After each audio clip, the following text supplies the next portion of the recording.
नमस्कार, मैं हूं राहुल राजपूत। उत्तराखंड में संकट थमने का नाम नहीं ले रहा है। उत्तरकाशी, बागेश्वर या फिर यमुना घाटी, हर तरफ लैंडस्लाइड और सैलाबी मंजर देखने को मिल रहा है। प्रशासन के इंतजाम मजबूत है, मगर पहाड़ी संकट के आगे सब बेबस नजर आते हैं। उत्तराखंड में पहाड़ी आफत का दौर लगातार जारी है। हर दिन कहीं न कहीं लैंडस्लाइड की ताजा तस्वीर लोगों की चिंताओं को बढ़ा रही है, क्योंकि एक तरफ मानसून की मार है और उस पर पहाड़ी संकट लोगों को डरा रहा है। प्रशासन अपने स्तर पर तमाम इंतजाम भी कर रहा है, मगर ऐसे संकट की घड़ी में तमाम इंतजाम काम नहीं आते हैं। उत्तरकाशी की यह तस्वीर पहाड़ी आपदा के नए सबूत हैं। रास्ते बंद पड़े हैं, पार जाने की उम्मीद पर बड़े बड़े बोल्डर गिरे पड़े हैं। दरअसल उत्तरकाशी में देर रात हुई भारी बारिश ने एक बार फिर आम लोगों की मुसीबतों को बढ़ा दिया है, क्योंकि जनजीवन अस्त व्यस्त हो चुका है। गंगोत्री यमुनोत्री नेशनल हाईवे सहित 2 दर्जन से भी ज्यादा ग्रामीण सड़कें बंद हो चुकी हैं। कहते हैं पहाड़ों की सुंदरता कुछ खास है, लेकिन जब पहाड़ अपना रौद्र रूप दिखाते हैं तो वो कहर भी शब्दों में बयां कर पाना मुश्किल होता है। बीते दिनों उत्तरकाशी के धराली गाँव में जो सैलाबी आफत आई थी, उसे अभी पूरा देश भूला नहीं है। ऐसे में लगातार पहाड़ों में होता भूस्खलन आम लोगों की चिंताओं को बढ़ाने जैसा है।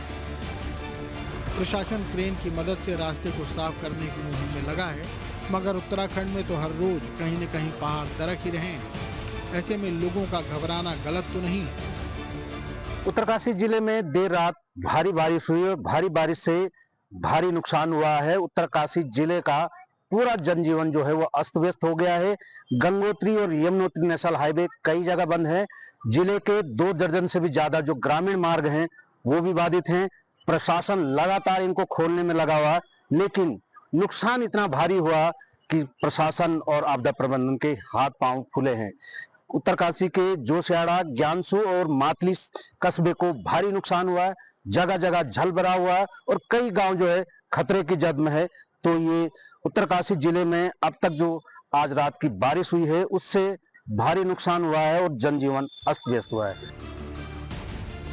बागेश्वर के पिटकुल में भी लैंडस्लाइड की सूचना मिली। जिलाधिकारी आशीष भटगाई ने ऐसे तत्परता दिखाई और तुरंत 132 केवी सर्विस स्टेशन पहुंचे।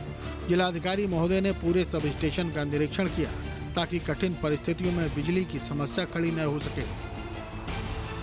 अब जरा यमुना घाटी की इन तस्वीरों को देख लीजिए। पहाड़ों से आपदा कैसे धीमे धीमे जमीन पर आती है, इसका सबसे बड़ा सबूत ये तस्वीरें हैं, जिसमें पहले एक बोल्डर नीचे गिरता है और फिर देखते ही देखते पहाड़ ही दरकना शुरू कर देते हैं। रफ्तार और दबाव भी इतना कि पहाड़ के साथ साथ पेड़ भी नीचे आ चुका है। गनीमत रही कि नीचे जो गाड़ियां खड़ी हैं उन्हें इन बोल्डर से कुछ नुकसान नहीं पहुंचा। यमुना घाटी को देर रात को हुई बारिश सुबह उड़ते ही मुसीबत जैसी तस्वीरों को सामने लेकर आई। घाटी के नौगांव पुरोला स्टेट हाईवे के हुडोली के पास हुडोली खड्ड अपने पूरे रौद्र रूप में आने के बाद आवाजाही को करीब 4 घंटे तक बाधित रखा। किसी तरीके से स्टेट हाईवे यानी पीडब्ल्यूडी द्वारा मार्ग को खोल दिया गया और आवाजाही को सुचारू कर दिया गया।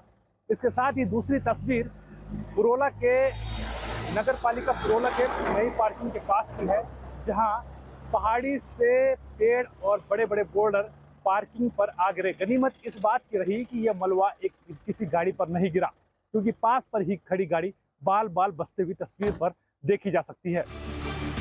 लेकिन यमुना घाटी में समस्याओं की ये तो सिर्फ पहली तस्वीर है, क्योंकि पहाड़ी आफत के अलावा यहाँ पर सैलाबी मंजर भी सितम ढा रहा है। उफनती गंगा की इन लहरों को देखना डराने वाला महसूस होता है, क्योंकि ये रौद्र लहरें किसी को भी अपने साथ बहाने का दम रखती हैं। Team news studio. जहाँ भक्ति है हर शब्द में, कथाओं में छुपे हैं दिव्य रहस्य और ज्योतिष देता है जीवन को दिशा। धर्म से जुड़ी हर बातों को जानने के लिए हमारे चैनल स्तुति को सब्सक्राइब करें। चैनल पर जाने के लिए इस लिंक पर क्लिक करें।